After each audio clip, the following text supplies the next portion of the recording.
Namaskar everyone, this is Anju and you are watching Grok. So in today's video, we will going to cover the unit approaches to teaching of social science, that is सामाजिक विज्ञान शिक्षण के दृष्टिकोण. And we're going to cover all the topics listed here in both languages, English and Hindi. So सबसे पहले हमें देखना है कि जो ये करिकुलर अप्रोचेज होती है हमारी, कोऑर्डिनेशन हो गया, कोरिलेशनल हो गया, कोसेंट्रिक है, स्पायरल है, इंटीग्रेटेड है या रिग्रेसिव है, ये चीज़ें होती क्या है, राइट. तो सबसे पहले हम देखेंगे कोऑर्डिनेशन को. In this approach different subjects और disciplines are taught separately but efforts are made to coordinate them to ensure alignment and avoid duplication of content, right. तो यहाँ पर क्या होता है कि हम सब्जेक्ट्स को अलग अलग पढ़ाते हैं प्रॉपरली, राइट. जैसे हमारा सोशल साइंस है, उसमें हम हिस्ट्री आपको अलग पढ़ाएंगे, ठीक है, ज्योग्राफी अलग पढ़ाएंगे, तो ये पॉलिटिकल अलग पढ़ाएंगे, तो अलग अलग पढ़ाते हैं लेकिन उनके बीच में कोऑर्डिनेशन है कि कनेक्शन हम रख के चलते हैं, right. Then correlational, this approach emphasizes the interconnectedness of subjects and seeks to teach them in a way that highlights their relationship and co-relationships. Subjects are often integrated to demonstrate how they complement each other, right. तो correlational में क्या होता है, हम उनकी जो interconnectedness है उस पर ज़्यादा फोकस करते हैं कि भाई कैसे ये सब्जेक्ट एक दूसरे से रिलेटेड है, राइट. उनको एक रिलेटिव टर्म में ही यहाँ पर हम पढ़ाते हैं. तो हमें देखना है कि भाई पाठ्यचर्या दृष्टिकोण में जो समन्वय है, सहसंबंधात्मक है, सकेंद्रित है, सर्पिल है, एकीकृत है, ये प्रतिगामी है, ये क्या चीज़ें होती है, कौन से दृष्टिकोण ये होते हैं. तो सबसे पहले हमारा समन्वय दृष्टिकोण होता है. इस दृष्टिकोण में अलग अलग विषयों या विषयों को अलग अलग पढ़ाया जाता है, लेकिन संरेखण सुनिश्चित करने और सामग्री के दोहराव से बचने के लिए उन्हें समन्वित करने का प्रयास किया जाता है, राइट. जैसे हमारी इतिहास हो गया, भूगोल हो गया, ठीक है, और पॉलिटी को क्या बोलते हैं हिंदी में, ठीक है, पॉलिटिकल साइंस जो होती है हमारी, ठीक है. तो वो सारी चीज़ें क्या है, उनको अलग अलग यहाँ पर पढ़ाया जाता है, अलग अलग विषय बनाकर, लेकिन ये संरेखण सुनिश्चित करने के लिए उनको एक साथ यहाँ पर जोड़ा जाता है कि भाई बच्चे को पता चल जाए कि भूगोल यहाँ पर इतिहास में भूगोल से रिलेटेड क्या चीज़ें थी, उनको कनेक्ट करके यहाँ पर दिखाया जाता है, लेकिन सब्जेक्ट्स यहाँ पर अलग अलग रहेंगे, ठीक है. फिर आता है सहसंबंधात्मक. तो यह दृष्टिकोण विषयों के अंतर संबंध पर जोर देता है, राइट, कि भाई अंतर संबंध एक विषय दूसरे विषय से कैसे रिलेटेड यहाँ पर है उस पर ज़्यादा जोर दिया जाता है और उन्हें इस तरह से पढ़ाने का प्रयास किया जाता है कि उनके संबंधों और सहसंबंधों को उजागर करे, राइट, कि इनके बीच का जो संबंध है उस पर बच्चे का ज़्यादा फोकस रहे. तो इनमें विषयों को अक्सर यह प्रदर्शित करने के लिए एकीकृत किया जाता है कि वो एक दूसरे के पूरक कैसे, राइट, कि अगर हमने एक सब्जेक्ट कर लिया तो ऐसा नहीं है कि दूसरा नहीं किया तो कंप्लीट हो गया, दूसरा जब पूरा करेंगे तभी हमें वो सारी चीज़ें अच्छे तरीके से समझ में आएंगी, तो वो एक दूसरे के यहाँ पर पूरक होते हैं. नेक्स्ट हमारा कंसेंट्रिक, ठीक है. तो कंसेंट्रिक में क्या होता है, also known as concentric curriculum और core curriculum. This approach organizes subjects और content around a central theme और core area of study. Other subjects are then integrated around this core with increasing complexity as students progress through different level और concentric circles, right. तो इसमें क्या करता है, इसको हम कंसेंट्रिक क्यूरिकुलम या कोर क्यूरिकुलम भी बोल देते हैं. इस अप्रोच में जो सब्जेक्ट है, ठीक है, जो उनका कंटेंट है उसको एक सेंट्रल थीम के अकॉर्डिंग यहाँ पर कहा जाता है कि भाई बच्चे को ये चीज़ें आनी चाहिए, तो इससे रिलेटेड जो जो भी टर्म्स है वो हम यहाँ पर बच्चे को समझाएंगे. देन हमारा आता है spiral. So in spiral curriculum topics are revisited multiple times throughout a student's education, right. So each time with increasing depth and complexity. This approach emphasizes building upon prior knowledge and skills in cyclic manner, right. तो जैसे हमारा spiral होता है, same ऐसे ही क्या होता है, वो जो कंसेप्ट है हमारे, तो उनको हम रिविजिट करते हैं यहाँ पर मल्टीपल टाइम, राइट, कि एक चीज़ मैंने पहले कर ली, ठीक है, उसके बाद मैंने नई चीज़ें पढ़ी, लेकिन थोड़ी देर बाद उसको फिर और ज़्यादा डेप्थ पे मैंने किया, ठीक है. तो इसमें चीज़ों को हम रिविजिट यहाँ पर कर रहे होते हैं, ठीक है. तो सकेंद्रित में क्या होता है, सकेंद्रित पाठ्यक्रम का मुख्य इसको सकेंद्रित पाठ्यक्रम या मुख्य पाठ्यक्रम के रूप में भी बोल सकते हैं. यह दृष्टिकोण एक केंद्रीय विषय या अध्ययन के मुख्य क्षेत्र के आसपास विषयों या सामग्री है जो उसको व्यवस्थित करता रहे कि ये हमें पढ़ाना है. सो इससे रिलेटेड जो चीज़ें हैं वो हम यहाँ पर अपने कंटेंट में रखेंगे कि हमें क्या क्या पढ़ाना है, वो सामग्री हम देखेंगे. तो अन्य विषयों को इस मूल के आसपास एकीकृत किया जाता है. जैसे जैसे छात्र विभिन्न सत्रों या संकेंद्रित व्रतों के माध्यम से आगे बढ़ते तो जटिलता बढ़ती, राइट, कि पहले हम इजी टॉपिक कराएंगे, नेक्स्ट क्लास में जाएगा तो उसी को हम थोड़ा ज़्यादा डेप्थ में करा देंगे, ठीक है. फिर आता है स्पायरल, जिसको सर्पिल यहाँ पर बोलते हैं, राइट. तो जैसे आपने स्पायरल देखा होगा, स्पायरल नोटबुक्स पे आते हैं तो उनमें स्पायरल ऐसे ही तो होता है, राइट. तो ये स्पाइरल जो है सर्पिल पाठ्यक्रम एक छात्र की शिक्षा के दौरान विभिन्न विषयों पर कई बार दोबारा गौर किया जाता है, राइट। ये पॉइंट यहाँ पर याद रखने का है कि इसमें दोबारा चीज़ों पर गौर किया जाता है। हर बार बढ़ती गहराई और जटिलता के साथ यह जो दृष्टिकोण है चक्रीय तरीके से पूर्व ज्ञान और कौशल के निर्माण पर जोर देता है, राइट। कि पहले अगर मानो मैंने कोई चीज़ यहाँ पर पढ़ी है, अपने कॉन्स्टिट्यूशन के बारे में पढ़ी है, ठीक है, तो नेक्स्ट क्लास में मैं वापस आऊँगी कॉन्स्टिट्यूशन को, इसको थोड़ा और डेप्थ में यहाँ पर पढ़ेंगे अपने संविधान को, राइट। फिर नेक्स्ट क्लास में हम क्या करेंगे, इसको थोड़ा और डेप्थ में जाएंगे। तो जो हमारा क्या हो रहा है, ये कॉन्स्टिट्यूशन रिपीट ही तो हो रहा है, इस पर बार बार दोबारा यहाँ पर गौर किया जाता है। हमारा पूर्व ज्ञान या कौशल क्या है उस पर यहाँ पर जोर दिया जाता है। नेक्स्ट है हमारा integrated curriculum. So integrated curriculum involves combining different subjects और disciplines into a unified course of study. This approach aims to show the interconnectedness of knowledge and provide students with a holistic understanding of the subject matter, right. तो इसमें क्या होता है, integrate करना मतलब बहुत सारी चीज़ों को एक साथ कंबाइन कर देना, राइट। तो इसमें भी बहुत सारे सब्जेक्ट्स को कंबाइन करके एक डिसिप्लिन बना दिया जाता है कि भाई जैसे सोशल साइंस का इसमें सारे सब्जेक्ट्स यहाँ पर कवर हो जाएंगे, हमारे history, political science, geography, economy, right. तो एक कंबाइन उन्होंने क्या बना दिया यहाँ पर उसका सब्जेक्ट सोशल साइंस। तो इससे इंटरकनेक्टेडनेस रहती है हमारी नॉलेज की और एक हॉलिस्टिक अंडरस्टैंडिंग है जो बच्चों को उस सब्जेक्ट की यहाँ पर हो जाती है। Then regressive. So the regressive approach involves starting with more complex or abstract concepts and then breaking them down into simpler components. This method is often used in subjects like mathematics where complex problems are deconstructed into smaller, more manageable steps to grasp a student's attention, right, or to for students to grasp, right. तो regressive में क्या होता है कि पहले हम एक बहुत टफ यहाँ पर प्रॉब्लम सिखाएंगे, ठीक है, और उसको फिर स्मॉल पार्ट्स में कि भाई पहला स्टेप इसका क्या हुआ, फिर सेकंड स्टेप क्या हुआ, थर्ड स्टेप क्या हुआ, तो उसको हम यहाँ पर ब्रेक डाउन करके सिखाते ताकि बच्चे उसको अच्छे तरीके से यहाँ पर ग्रेस्प कर पाएँ।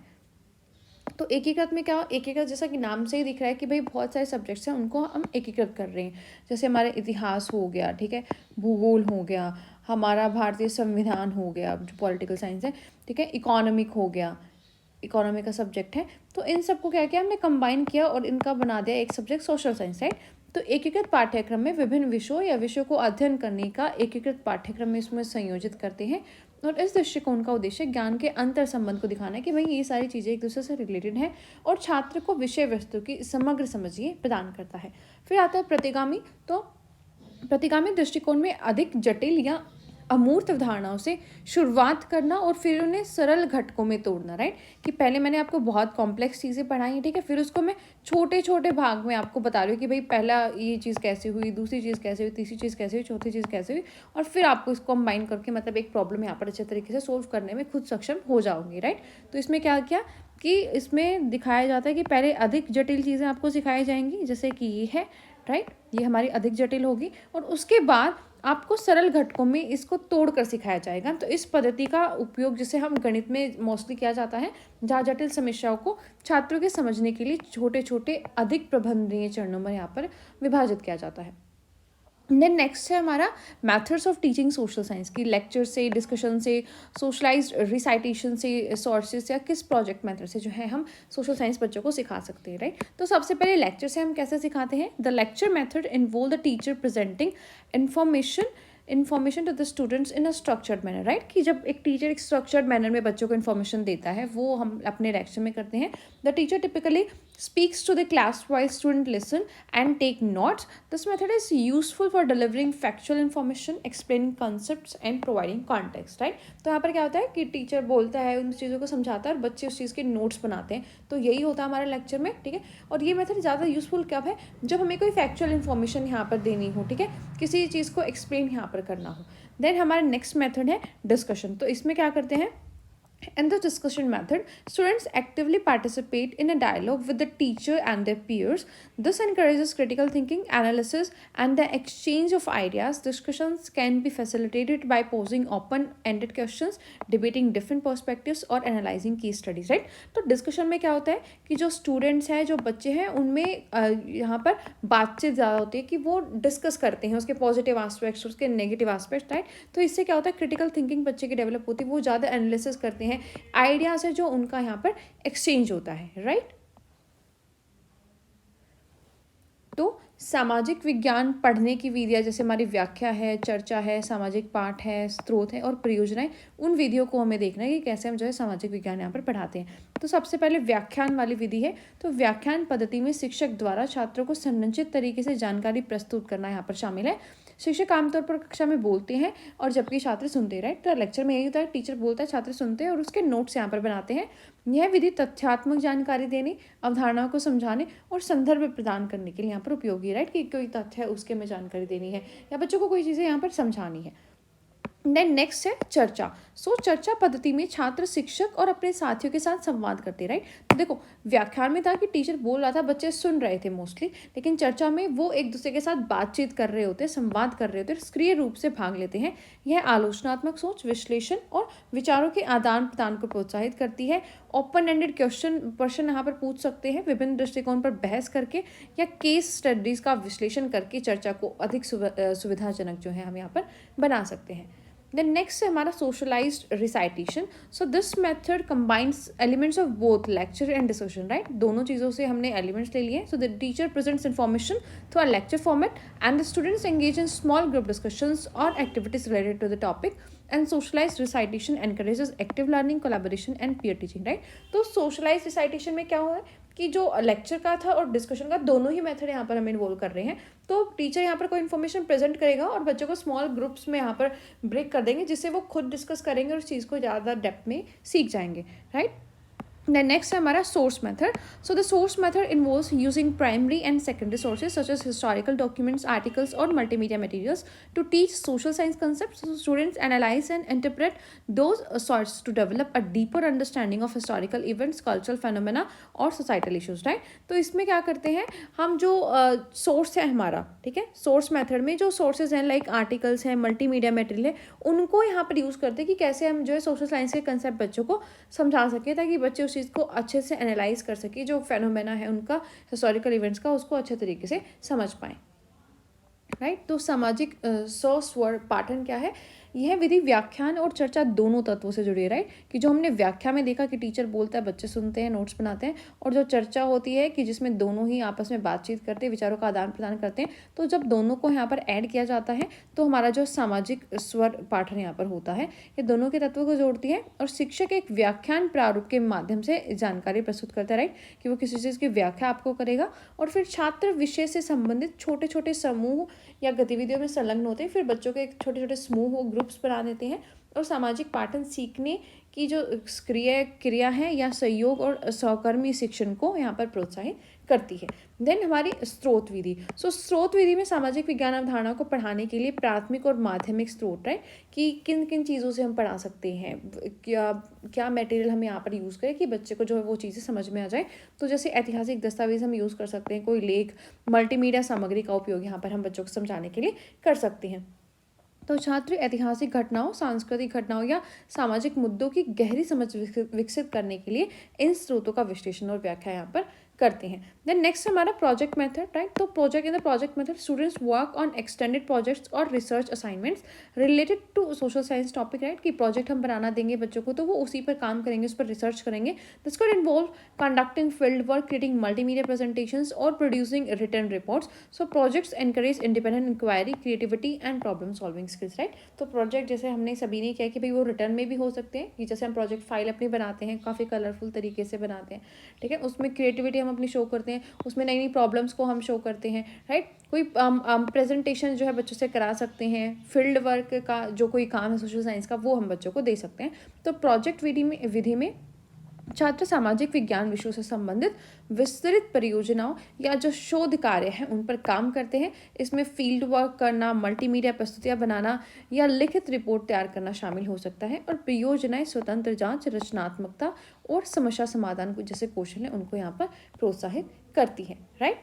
देन नेक्स्ट है हमारा कि जो हम ये कवर करेंगे कि क्या क्या डिवाइसेस या टेक्निक्स है जो सोशल साइंस में हम यूज़ करते हैं, लाइक नरेशन हो गया, डिस्क्रिप्शन हो गया, इलस्ट्रेशन हो गया, राइट। तो सामाजिक अध्ययन के पढ़ाने के उपकरण और तकनीकें हम यहाँ पर देखेंगे, राइट। तो सबसे पहले आता है नरेशन। तो नरेशन में क्या करते हैं, this involves the teacher verbally recounting events, stories and historical events to the students. It helps to provide context, engage students interest and convey information in a coherent manner, right. तो narrate करना मतलब किसी चीज़ को बोलकर बताना। तो यहाँ पर टीचर जो है वर्बली जो भी चीज़ें होती है, जो इवेंट होते हैं, जो स्टोरीज होती हैं, जो हिस्टोरिकल अकाउंट्स होते हैं वो बच्चों को बताते हैं, राइट।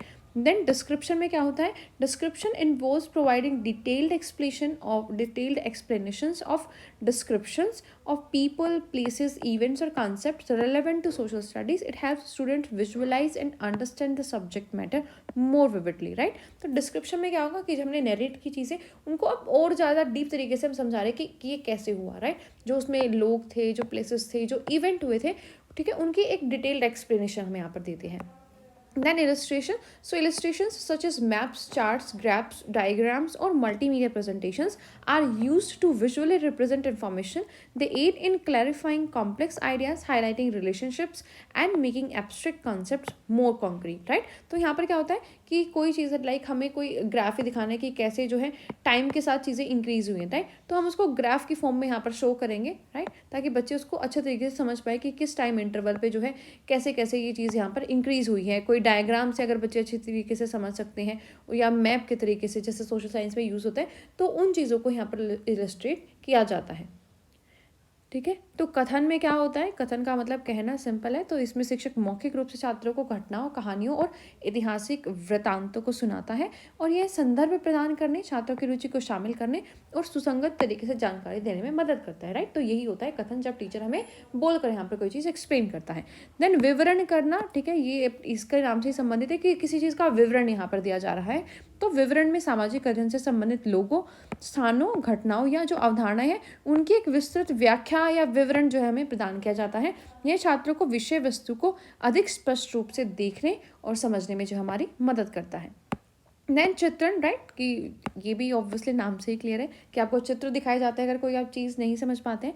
तो जैसे मानचित्र हो गए, सोशल साइंस में यूज़ होते हैं, चार्ट हो गए, ग्राफ हो गए, आरेख हो गया, मल्टीमीडिया प्रस्तुतियाँ, जैसे चित्रों का आपको दृश्य जानकारी देने के लिए यहाँ पर उपयोग किया जाता है. वे जो जटिल विचार हैं उनको स्पष्ट करते हैं और रिश्तों को उजागर करने में, अमूर्त अवधारणाओं को अधिक ठोस बनाने में सोच सकते हैं, राइट. अमूर्त अवधारणाएं जो हम सोच सकते हैं, लेकिन जब हमने उन चीज़ों को देख लिया है किसी चार्ट पर, तो उन चीज़ों को हम यहाँ पर समझ पाएंगे और हमारी ठोस अवधारणा यहाँ पर बन जाएंगी. Then questioning. So asking questions encourages critical thinking, stimulates discussion and assesses students' understanding of social science concept, right. तो फिर क्वेश्चनिंग करके हम जो है बच्चों को सिखा सकते हैं कि आपको ऐसा पता है ये चीज़ें कैसे होती है. तो इससे बच्चों की क्रिटिकल थिंकिंग यहाँ पर डेवलप होगी, बच्चों को क्यूरियोसिटी उस कंसेप्ट में आएगी.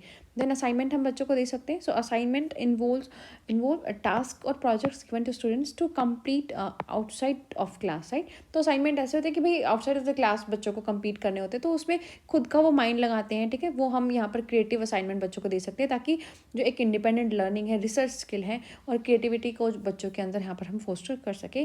देन फील्ड ट्रिप्स हम बच्चों को करा सकते हैं, ठीक है. तो फील्ड ट्रिप से क्या है कि कोई म्यूजियम है, कल्चरल लैंडमार्क्स हैं या कोई हिस्टोरिकल साइट्स है, तो वो हम यहाँ पर बच्चों को विजिट कराएंगे, जिससे बच्चों का हैंड्स ऑन लर्निंग एक्सपीरियंस हो जाएगा, राइट, कि वो कनेक्ट जहाँ पर रियल वर्ल्ड कंटेक्स्ट में उन चीज़ों से ज़्यादा कर पाएंगे. तो हम प्रश्न बच्चों से पूछ सकते हैं, राइट.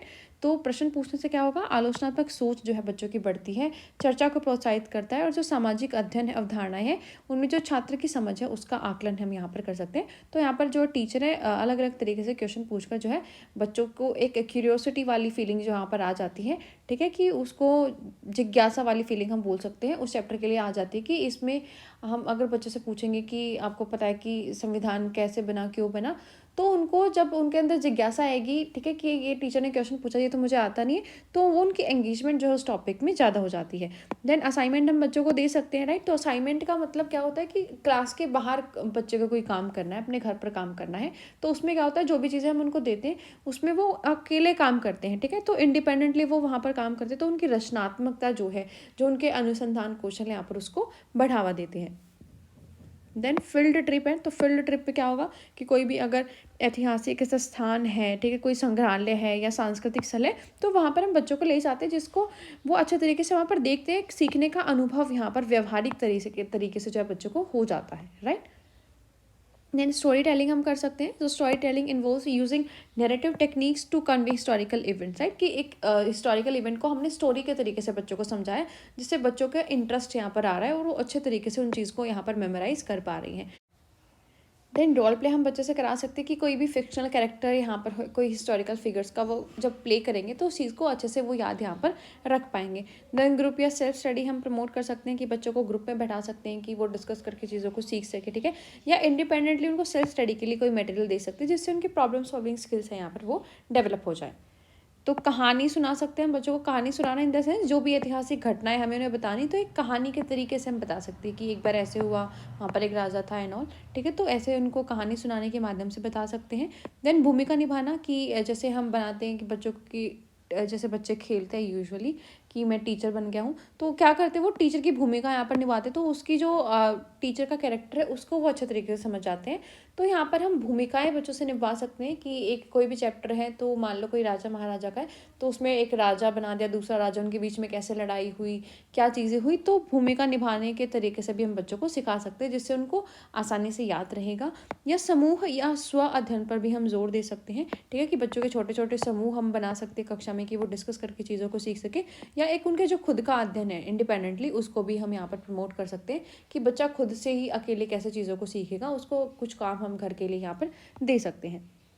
देन प्रोग्राम लर्निंग हम करा सकते हैं। प्रोग्राम लर्निंग में क्या होता है, एक स्ट्रक्चर होता है हमारे पास पूरा कि कैसे कैसे हमें चीज़ों को कराना है, राइट। सो जो सेल्फ बेस्ड मॉड्यूल्स और कंप्यूटर बेस्ड प्रोग्राम और to teach social studies concept, it allows students to progress at their own pace and receive immediate feedback, right। कि कोई जैसे कंप्यूटर बेस्ड हम टेस्ट क्रिएट कर सकते हैं बच्चों का जिससे बच्चे देंगे और उसे इमीडिएट फीडबैक यहाँ पर मिल जाएगी कि उसके इतने क्वेश्चंस ठीक है या इतने नहीं है। तो एक प्रोग्राम लर्निंग हमें यहाँ पर बच्चों से करा सकते हैं, उनकी खुद की ज़रूरत के अकॉर्डिंग जो है वो कंप्यूटर बेस्ड प्रोग्राम में इन्वॉल्वमेंट यहाँ पर ले सकते हैं। Then inductive thinking. So inductive thinking involves drawing conclusions or generalized based on specific examples or observations. So this method encourages students to analyze evidences, make connection and develop critical thinking skills, right। तो inductive thinking भी हम यहाँ पर बच्चों से करा सकते हैं जिसमें जो है वो कंक्लूजन यहाँ पर चीज़ों की निकालते हैं, कोई भी स्पेसिफिक एग्जांपल है उसका जनरलाइजेशन यहाँ पर कैसे करना है, ठीक है, वो बच्चे ऑब्जर्व करते हैं। तो यहाँ पर क्या होता है, एनालाइज एविडेंस, ठीक है, जो एविडेंसेस होते हैं ताकि उस चीज़ को हम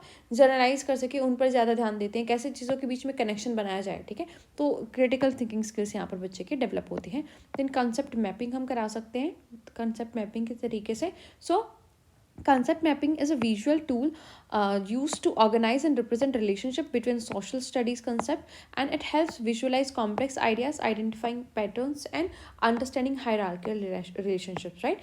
तो ये यहाँ पर जो concept mapping में होता है कि भाई एक चीज़ दूसरी चीज़ से कैसे रिलेटेड है, तो उनका एक मैप हम यहाँ पर बना सकते हैं कि भाई ये आपने पढ़ा तो ये इस चीज़ से ऐसे रिलेटेड है, तो एक हायरार्कियल रिलेशनशिप जो चीज़ों के बीच में हम बना पाते हैं, राइट। तो क्रमादेशित शिक्षण से भी हम पढ़ा सकते हैं। तो क्रमादेशित शिक्षण में सामाजिक अध्ययन अवधारणा को सिखाने के लिए अवसर स्वगति वाले मॉड्यूल या कंप्यूटर आधारित कार्यक्रम में निर्देश के संरचित अनुक्रम का उपयोग करते हैं, राइट। कि मैं कंप्यूटर में कोई टेस्ट आपको दे दूंगी जिसे आपको आप जो है कभी भी कर सकते हो, आपके करने के जैसे आप सबमिट करोगे तो आपको पता चल जाएगा आपके कितने मार्क्स आए, तो आपको फीडबैक वहाँ पर मिल जाएगी, ठीक है। आप अपनी स्पीड के अकॉर्डिंग वहाँ पर उसको टेस्ट को दे सकते हो और तुरंत ही आपको वहाँ पर फीडबैक भी मिल जाएगी कि आपने कितना सही किया कितना गलत किया, राइट। देन आगमनात्मक सोच का हम यहाँ पर यूज़ कर सकते हैं। तो आगमनात्मक सोच में विशिष्ट उदाहरणों या टिप्पणियों के आधार पर निष्कर्ष निकालना या उसका सामान्यकरण करना शामिल है, राइट। कि कोई ऐसा एग्जाम्पल लेके उस चीज़ को यहाँ पर हम सामान्य कर देंगे कि भाई यहाँ ये चीज़ें ऐसी होती हैं। तो यह विधि छात्र को साक्ष्य का विश्लेषण करनी, राइट, क्योंकि जो टिप्पणियाँ हैं तो उसका साक्ष्य हम यहाँ पर करेंगे। कोई भी चीज़ अगर हमें मिली है तो उसका संबंध बनाने के एक महत्वपूर्ण कौशल को विकसित करने में जो है बच्चों को प्रोत्साहित करती है, राइट। उसके बाद कंसेप्ट मैपिंग हम यहाँ पर कर सकते हैं। तो कंसेप्ट मैपिंग में हम क्या करेंगे कि एक दूसरे से चीज़ें रिलेटेड कैसे हैं, ठीक है, उनके बीच में संबंध क्या है, वो चीज़ें हम यहाँ पर देखते हैं जो हमारे एक मैप की फॉर्म ले लेता है, राइट। तो इसमें जटिल विचारों की कल्पना करें, जो पैटर्न है उसको पहचाने और एक पदानुक्रमित संबंधों को समझने में हमारी मदद करता है।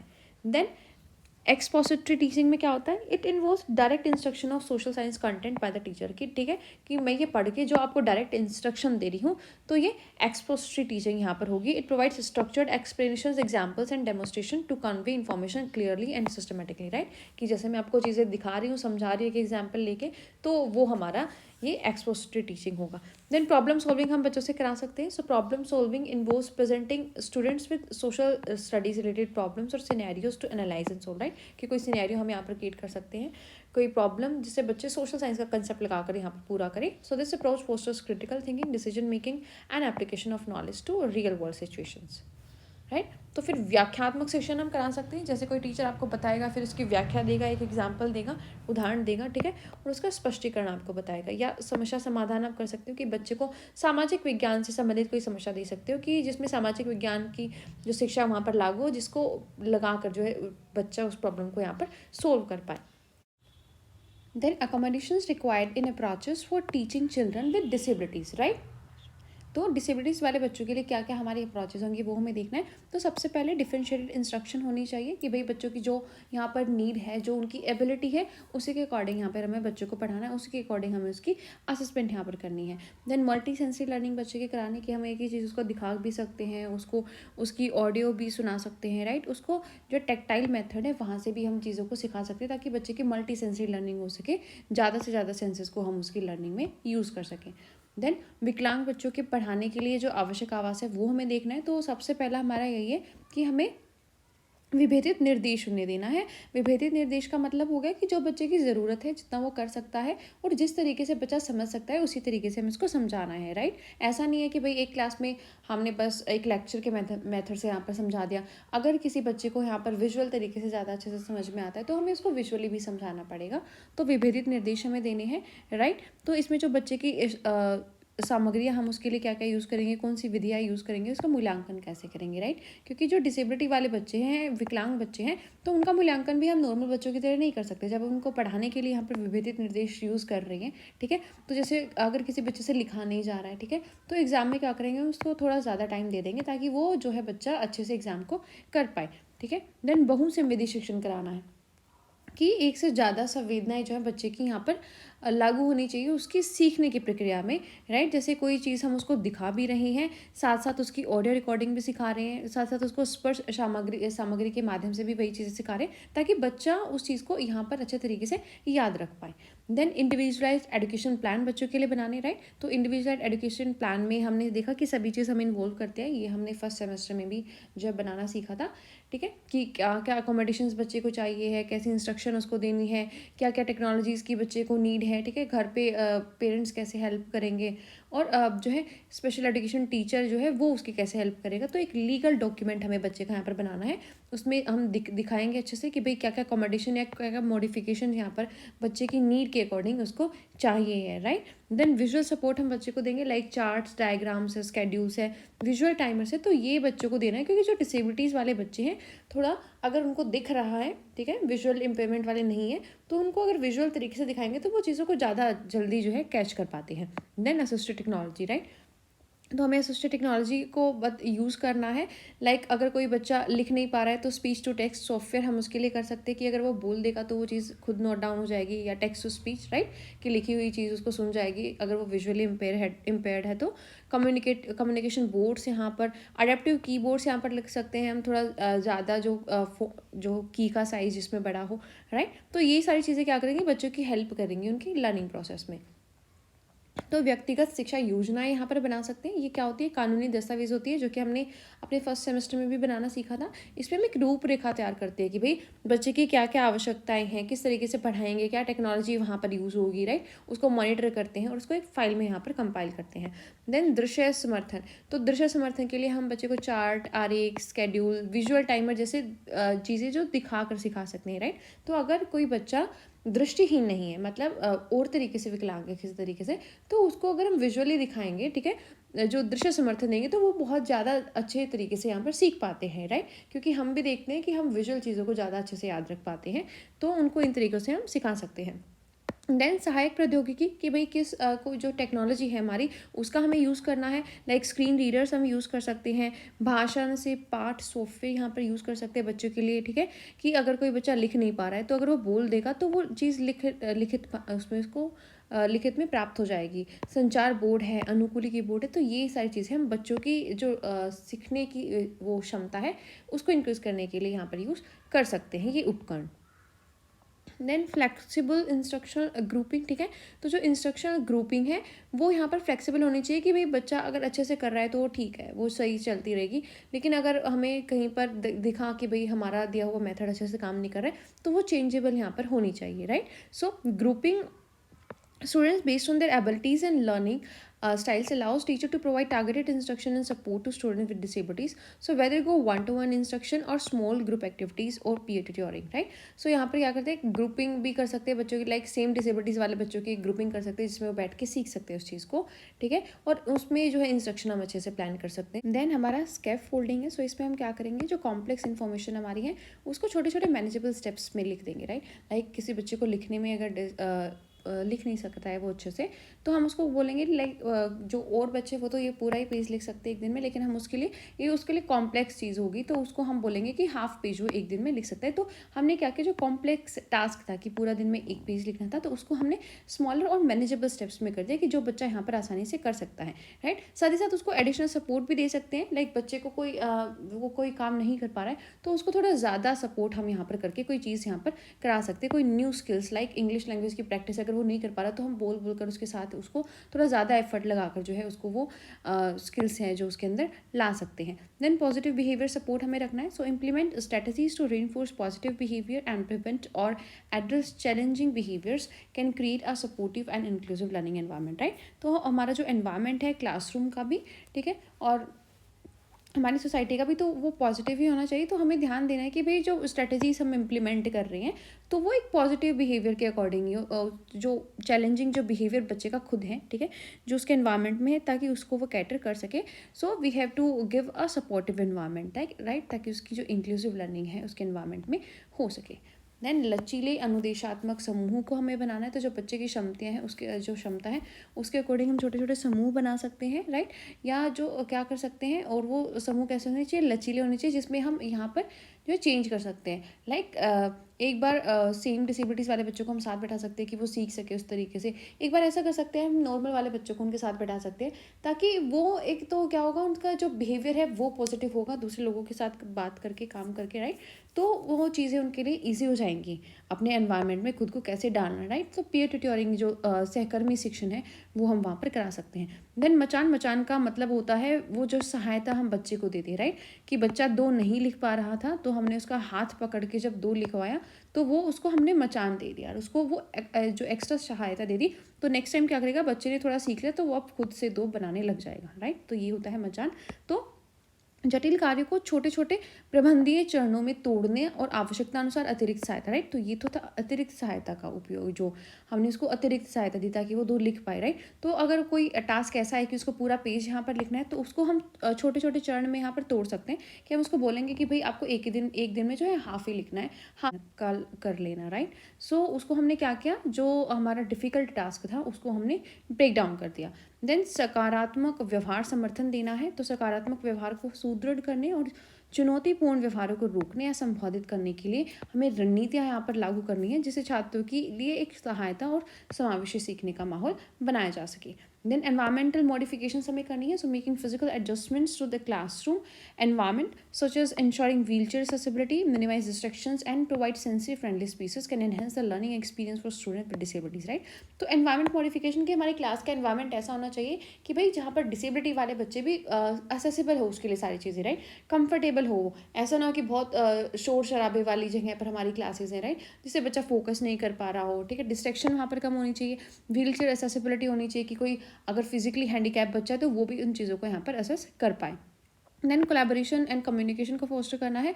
So regular communication and collaboration between teachers, special education professionals, parents and other support staff are essential for identifying students needs, implementing appropriate accommodations and monitoring process, right? तो इसके साथ साथ जो हमारे टीचर हैं उसके साथ जो स्पेशल एजुकेशन वाले टीचर हैं, जो फैमिली हैं, जो पेरेंट्स है या और कोई भी स्टाफ है, तो सबके बीच में कोलैबोरेशन होना चाहिए कि वो बच्चे के बारे में डिस्कस कर सकें कि क्या इंप्रूवमेंट बच्चे में आ रही है, कौन सी स्ट्रेटेजीज यहाँ पर चेंज करनी है, कौन सी स्ट्रेटेजी हमारी अच्छे से काम कर रही है, राइट? तो पर्यावरणीय संशोधन हमें करना है कि भाई जो कक्षा है उसका वातावरण ऐसा होना चाहिए जैसे जिसमें व्हील चेयर भी पहुंच सुनिश्चित हो, राइट? कि अगर कोई बच्चा व्हील चेयर पे तो वो भी अच्छे से वहाँ आ जा सके, राइट? विष्कर्षणों को, जो बाहरी शोर शराबा है उनको कम करना है, संवेदी अनुकूलन स्थान प्रदान करना है, और जो विकलांग छात्र हैं उनके सीखने के अनुभव को बढ़ाना है, राइट? कि एक ऐसा एनवायरनमेंट हो जहाँ पर शांति से बच्चे पढ़ रहे हो, राइट? तो वहाँ पर वो अच्छे तरीके से पढ़ पाएगा, रेदर देन अगर बहुत शोर शराबा वहाँ पर आ रहा है तो वो बच्चे नहीं पढ़ पाएंगे। देन सहयोग और संचार की जो टीचर है, जो विशेष शिक्षा पेशेवर हैं, जो अभिभावक है बच्चे के, उन सभी के बीच में यहाँ पर संयोग होना चाहिए, संचार होना चाहिए, ताकि वो पता लगा सके कि हाँ भाई पहले बच्चा ऐसा था, अब हमने कुछ नई स्ट्रेटजी जो है लागू की, तो उससे बच्चे की थोड़ी इंप्रूवमेंट हुई है, ठीक है, या कहीं पर कोई बच्चा यहाँ पर डिक्रीज हुई है उसकी जो लर्निंग कैपेसिटी, तो उन चीज़ों को हमें यहाँ पर टाइम टू टाइम देखना है। तो उसके लिए क्या होगा, यहाँ पर उन सभी के बीच में संयोग और संचार होना चाहिए। देन हमारा जो इंस्ट्रक्शनल मटेरियल है, जो टीचिंग में हम करते हैं सोशल साइंस में यूज़, वो हम देखेंगे। जैसे हमारा टाइम लाइन्स हो गया, जोग्राफिकल चार्ट्स हो गया, राइट, चॉक बोर्ड्स हो गए, तो इन सब के बारे में डिस्कस कर लेते हैं।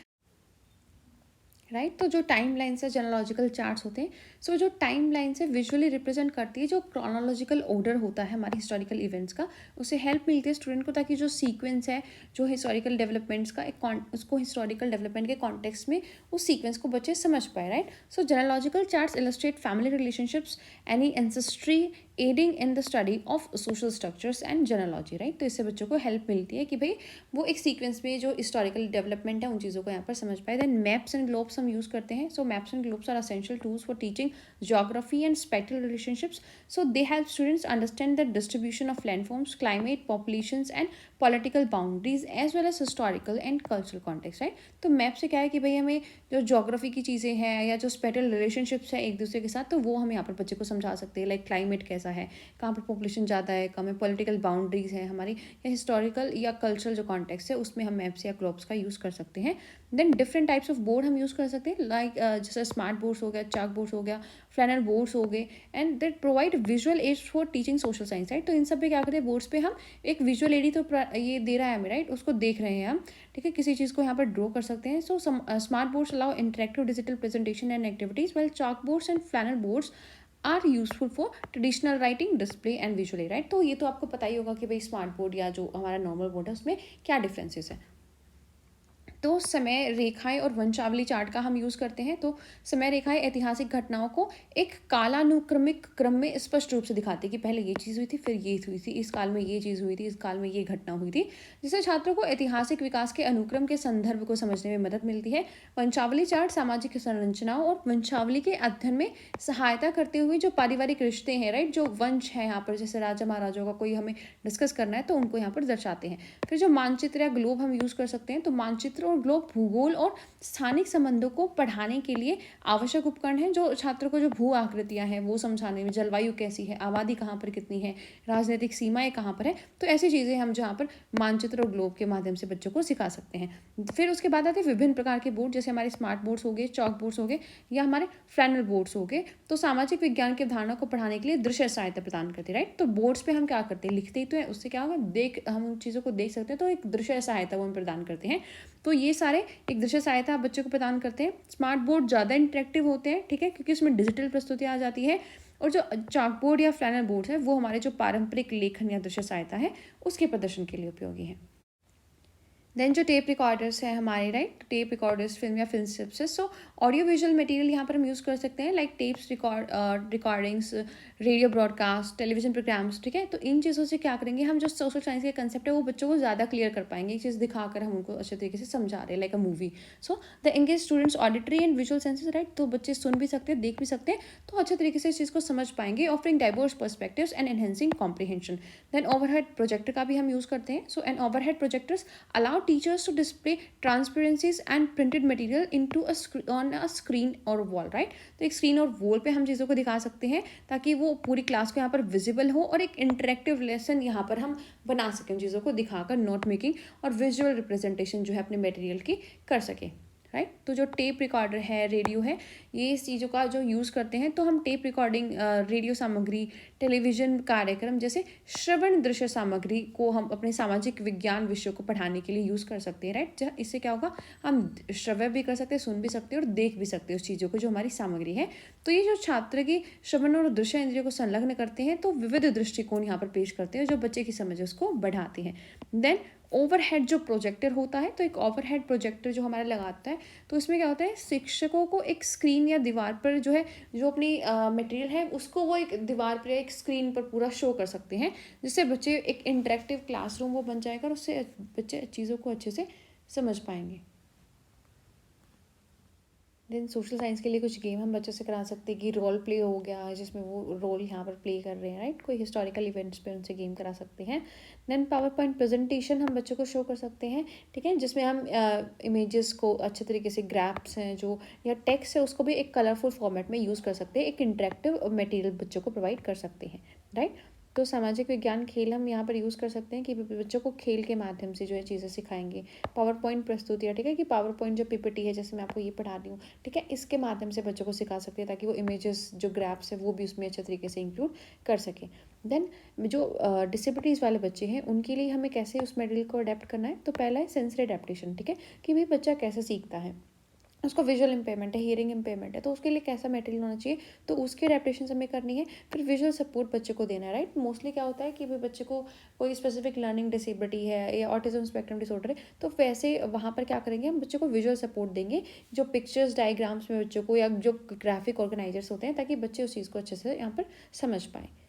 तो विकलांग बच्चों के लिए सामग्री का अनुकूलन कैसे करना है, हमें सबसे पहले संवेदी अनुकूलन करना है कि भाई कि कौन सी संवेदना है जिससे वो पढ़ सकता है, राइट। देख नहीं सकता तो क्या पता सुनने वाली संवेदना उसकी सक्रिय हो, काम कर रही हो, तो उसको हम जो है ऑडियोलॉजिकल, ठीक है, जो श्रवण के माध्यम से बातें बता सकते हैं, जो पूरी नॉलेज है उसको दे सकते हैं, ठीक है। उसके साथ ही दृश्य समर्थन जो मोस्टली यूज़ होता है हमारा, अगर ऑटिज्म स्पेक्ट्रम डिसऑर्डर है, हाइपर एक्टिविटी डिसऑर्डर है, या कोई सीखने की विशिष्ट अक्षमता है, तो बच्चे दृश्य समर्थन से ज़्यादा जल्दी सीखते हैं। तो वो चित्र, आरेख या चार्ट जो ग्राफिक है, ऐसे हमें उनके लिए यहाँ पर जो सामग्री है वो यूज़ करनी है। Then augmentative and alternative communication devices यहाँ पर हम यूज़ कर सकते हैं। अगर बच्चा कम्युनिकेट नहीं कर पा रहा है, ना समझ पा रहा है, अपनी रिसेप्टिव लैंग्वेज भी उसकी अच्छी नहीं है और एक्सप्रेसिव लैंग्वेज भी अच्छी नहीं है, टेक्नोलॉजी इंटीग्रेशन हम यूज़ कर सकते हैं, राइट। कि अगर बच्चा लिख नहीं पा रहा है तो टेक्स्ट टू स्पीच सॉफ्टवेयर हो गया, या स्पीच टू टेक्स्ट सॉफ्टवेयर, या और भी हमारे जो डिजिटल बोर्ड्स हैं, ठीक है, कीबोर्ड हम उनके लिए अडेप्ट कर सकते हैं यहाँ पर, जैसे उनकी जो कीज़ है उनका साइज़ थोड़ा बड़ा हो, तो टेक्नोलॉजी इंटीग्रेशन कर सकते हैं। जो टेक्स्ट है वो मॉडिफाई यहाँ पर हम कर सकते हैं, ठीक है, कि अगर कोई बच्चा देख नहीं सकता तो इसी टेक्स्ट को मॉडिफाई करा है हमें ऑडियोलॉजिकल वे में, कि बच्चा उसको सुन सके, राइट। कोई देख भी नहीं सकता, सुन भी नहीं सकता, तो टेक्टाइल मटेरियल में हमें इसको, इस सेम मटेरियल है इसको कन्वर्ट करना है। तो यहाँ पर संवर्धित और वैकल्पिक जो संचार है उसे हमें यूज़ करना है। अगर बच्चा संचार नहीं कर पा रहा है तो प्रौद्योगिकी का एकीकरण करना है, राइट। लाइक स्क्रीन रीडर हम यूज़ कर सकते हैं, भाषण से पाठ सॉफ्टवेयर, अगर बच्चा लिख नहीं पा रहा है तो वो बोलेगा तो वो लिखित में आ जाएगा, तो ऐसे जो ऐप्स हैं, ठीक है, संचार के ऐप्स हैं, तो वो हमें शामिल करने हैं। जो संशोधित पाठ है तो वो हमें देखना है कि भाई अगर ये सामग्री है तो उसका संशोधन हमें बच्चे के अकॉर्डिंग करना है। अगर वो देख ही नहीं पा रहा है तो फिर इसका क्या मतलब रह गया, राइट। तो इसको हम जो श्रवण है जैसे ऑडियोलॉजिकल वे में हम बोल सकते हैं, जिसको वो सुन सके वैसे कन्वर्ट कर सकते हैं, जिससे इससे बच्चा सुनकर ये सारी चीज़ें यहाँ पर सीख पाए, ठीक है। तो बच्चे की नीड के अकॉर्डिंग हमें इसको जो पाठ है उसका संशोधन करना है। देन मल्टी सेंसरी मटेरियल हमें यूज़ करना है, लाइक हमें उसको चीज़ दिखा भी रहे हैं, सुना भी रहे हैं, फिर एक एक्सपेरिमेंट भी उससे बच्चे से कराएंगे ताकि बच्चे को अच्छे से वो चीज़ें याद रहें। देन अडेप्टिव इक्विपमेंट यहाँ पर हमें यूज़ करना है कि भाई बच्चे के अगर उसको बैठने में इशू है एक बेंच पे, तो उसके लिए स्पेसिफिक बैठने का प्लेस होना चाहिए। जो उसके लिखने के यूटेंसिल्स हैं या असिस्टेड डिवाइसेस है वो उसके लिए इक्विप होनी चाहिए, कि मतलब वो उसको आनी चाहिए, ठीक है। उसकी जो फिजिकल नीड्स है वो यहाँ पर पूरी होनी चाहिए, कि भाई वो अच्छे तरीके से बैठा है। ऐसा ना हो कि वो बैठा ही ऐसे है कि वो अनकंफर्टेबल है तो वो सीख नहीं पाएगा, उसका सारा ध्यान वहाँ पर रहेगा, राइट। तो अडेप्टिव इक्विपमेंट हमें यहाँ पर देखने हैं। टास्क मॉडिफिकेशन यहाँ पर हम बच्चों के लिए कर सकते हैं, राइट। जो असाइनमेंट है कि भाई बच्चे अपनी एबिलिटी के अकॉर्डिंग कितना असाइनमेंट कर सकते हैं, तो वो हमें उसकी एबिलिटी के अकॉर्डिंग देना, उसको स्टेप फोल्डिंग यहाँ पर करनी है ताकि उसकी हेल्प करके हम उसको ज़्यादा चीज़ें यहाँ पर सिखा सकें। तो बहुसंवेदी सामग्री का हमें यूज़ करना है कि एक चीज़ हम उसको दिखा भी दी, फिर उसको हमने सुना भी दिया उसी इन्फॉर्मेशन को, ठीक है। फिर उसी इन्फॉर्मेशन का कोई एक्सपेरिमेंट हमने बच्चे से करा दिया ताकि वो जो है चीज़ उसके दिमाग में बैठ जाए। देन अनुकूली उपकरण यहाँ पर हमें यूज़ करने हैं, राइट, कि उसके बैठने की जगह उसके अनुकूलन होनी चाहिए, मतलब जहाँ पर वो कंफर्टेबली बैठ सके, ठीक है। जो पेंसिल है या जो भी चीज़ लिखने के लिए यूज़ कर रहा है उसके नोटबुक से, वो अडेप्टेबल होनी चाहिए, जो उनको अच्छे से उनके साथ वो ढल पाए, उनको यूज़ कर पाए, राइट। देन कार्य है उसमें संशोधन करना है, लाइक अगर बच्चा बड़ा एक क्वेश्चन याद नहीं कर पा रहा है तो उसको हम आधा क्वेश्चन यहाँ पर याद करने को दे सकते हैं। So we have done with the unit, and if you like our content you can subscribe to our channel, right. और अगर आपको ये PDF फाइल्स चाहिए या आपको हमारा स्पेशल एजुकेशन टीचर का पेड कोर्स लेना है तो आप हमारा टेलीग्राम ग्रुप भी ज्वाइन कर सकते हैं। So see you in the next video, till then नमस्कार।